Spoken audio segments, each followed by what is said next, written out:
شیخ صاحب ته خو ما وی حدیث مرفوع هغه په الحال لاورو شو خروج ته په هغې باندې باس کوو ان شاء الله الرحمن. ما ته وایي چې تا ملاجون ذکر کړو، ما خو دعوه د قطعیت نه کړې، دا مې په تایید کې ذکر کړی او شاهد مې ذکر کړی.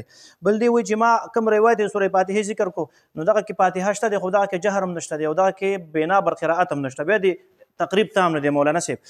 خاص ما سره البحر الرائق دی، په دې کې فرمایي په 321 نمبر صفحه جلد نمبر 2 کې فرمایي ولو قرأ الفاتحة فيها بنية الدعاء فلا بأس به، پروانه ساتي، وإن قرأها بنية القراءة لا يجوز لأنها مال الدعاء دون القراءة. محل د دعا نه د قرأت خو نه دی بلک دا دې کې جی دا ما سره لمعات التنقيح اثر د شرط مشکال شریف دی فرمایي ولعل قراءة بعض صحابة الفاتحة في صلاة الجنة كان بطريق الثناء والدعاء لا على وجه القراءة. دا کوم څومره د سورې فاتحې نصوص ته ماته پیش کې دا د دې کې ذکر کړي دي په څلورم جلد کې.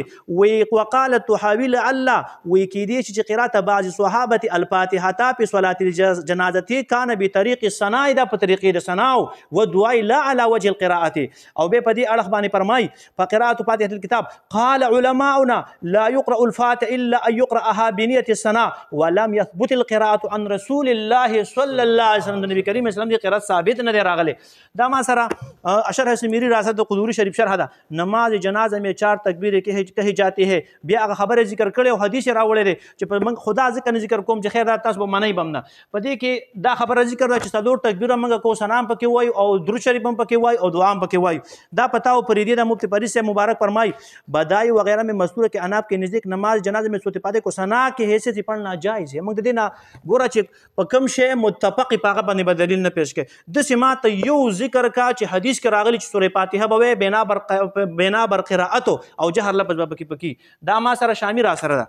شامی کې فرمای وبأن صلاة الجنازة هي دعاء للمد إذ هو المقصود من دا دعاء ده. په دعا کې به خبره کوم چې جهر کول په څنګه دي بهتر نه دي راغلي.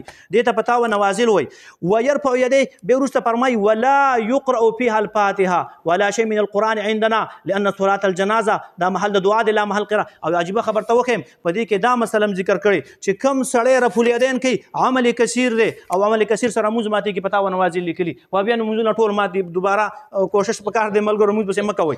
دې فرمای پتاوه قاضی خان کوي ولا يقرأ بفاتحة الكتاب فإن قرأ بنية الثناء لا بأس به. ګور دا خبره متفقه ده ما ته قرأت ثابته پنه د ثنا باندې جایز دي. ها دې کې جدا ما سره فتح القدیر را سره دی.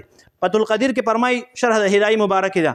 دې کې جلد نمبر 2 صفحه 125 کې فرمای عن ابي حنیفه دی ور امام صاحب نے ثابت کا. دې فرمای عن ابي حنیفه يقول سبحانك اللهم وبحمدك الى اخره قالوا لا يقرأ الفاتحه الا ان يقرأها بنية الثناء کو پنه د ثنا چاول سره بالکل سیده. ولم تثبت القراءة عن رسول الله صلى الله عليه وسلم. نبی علیہ السلام نے قرات ثابت نه راغلی.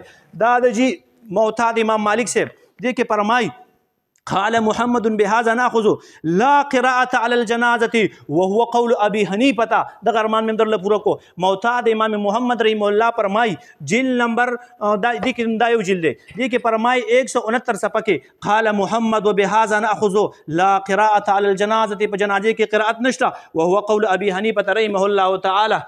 فرمای ها دا ما سره جی پتا عثمانیه ده دیم ذکر کړی چې منګه د کما طریقه چې مالا بد منه کې قاضي ثنا الله صاحب ذکر کړو د احادیثونو مم ذکر کړلا چې منګه نیت پزړه کې کو یا په خپل باندې وو دوانه جایز دي لازم یو هم نه غنو.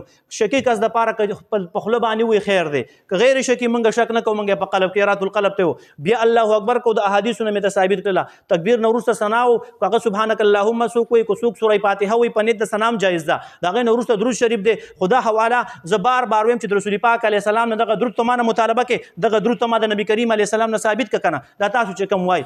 بل مې دا خبره وکړه چې نبی کریم صلی الله علیه وسلم سورۃ الفاتحه ویل ده خو پنه د قرائت نه د ثنا باندې. زه خو ګوره تصریح کوم چې په ثنا ګوره په متفق شی باندې به دلیل نه وي په مختلف باندې ورته دلیل وي او په اخره کې دعا ده. نبی کریم صلی الله علیه وسلم هغه روایتو کې کوم آثارو کې چراغلی دعا دغه منګه مې تاسو مې متفق راغلی.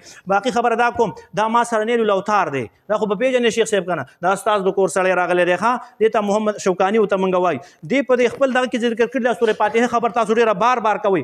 وذهب الجمهور الى انه لا يستحب الجهر في صلاه الجنازه. وی مستحب نه دی جهر کول تاسو ولې کوي. او بیا ورسته فرمای وی وقرأ بأم القرآن بعد تکبیرة الاولى وفي اسناده ابراهيم بن محمد وهو ضعيف جدا.